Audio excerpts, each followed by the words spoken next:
yang nanti akan mengikuti acara webinar manajemen mengenai erectile dysfunction ya.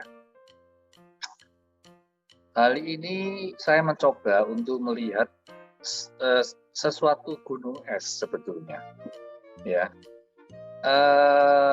persoalan erectile dysfunction ini adalah persoalan yang mungkin dianggap oleh banyak pria sebagai sesuatu yang tidak bagus, ya.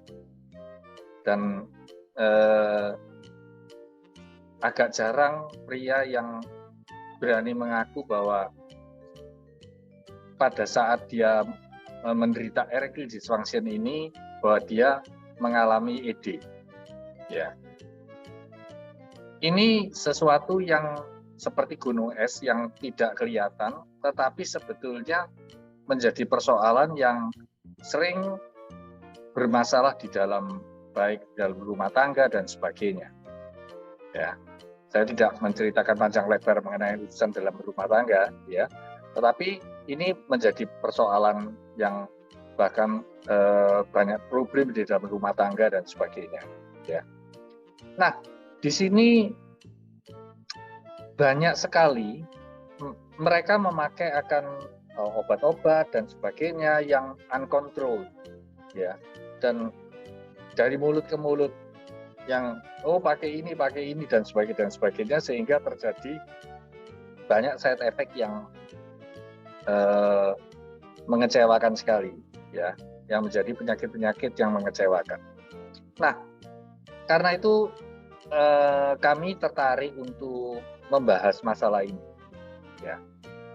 Kita sebetulnya bisa melakukan banyak hal dengan erectile dysfunction ini, dengan Chinese medicine, dengan akupunktur dan sebagainya, kita bisa melakukan banyak hal yang tidak sampai menimbulkan suatu side effect, ya.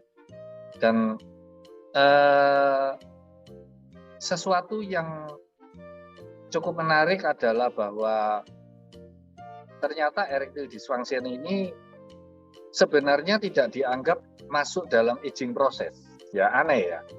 Walaupun saat ini kita mungkin masukkan dalam aging, ya, secara teoritis sebenarnya perkembangan daripada seseorang mengalami ED ini memang tidak terlepas dari usia, memang, ya. Kita tahu, saya tidak membahas panjang lebar mengenai itu. Saya kira andrologi sudah membahas mengenai itu. Tetapi di sini ternyata bahwa banyak hal dari ED ini yang ada sisi-sisi di mana kita bisa memperbaiki. Kita bisa pakai Chinese medicine juga untuk merendam, misalkan merendam penis dengan cairan-cairan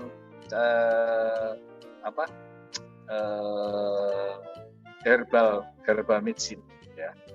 Jadi banyak hal yang bisa kita dari buku-buku kuno yang kita gali itu ternyata memang banyak hal-hal yang kita bisa melakukan untuk perbaikan-perbaikan tersebut, ya.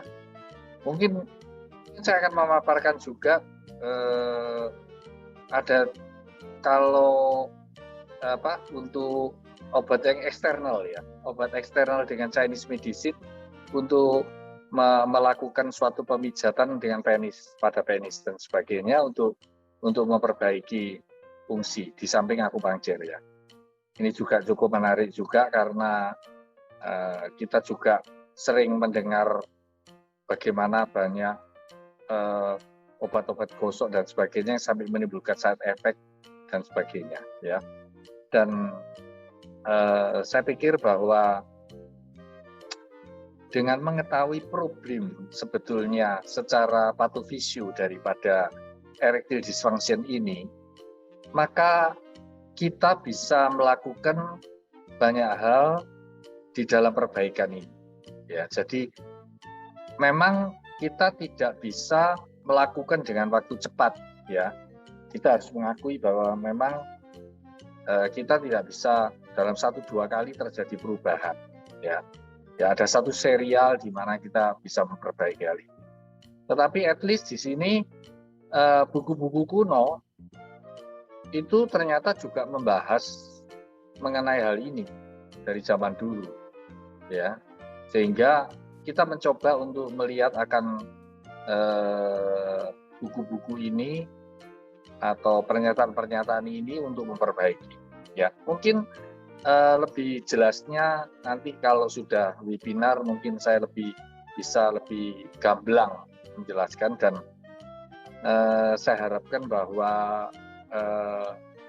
webinar erectile dysfunction ini membuka suatu pertolongan bagi banyak keluarga-keluarga dan sebagainya, ataupun mungkin yang mengalami gangguan dengan erectile dysfunction ini untuk mempunyai suatu pandangan baru mengenai erectile dysfunction, bukan sesuatu yang harus dengan chemical, dengan obat-obat yang diminum dan sebagainya yang sering juga menimbulkan suatu side effect.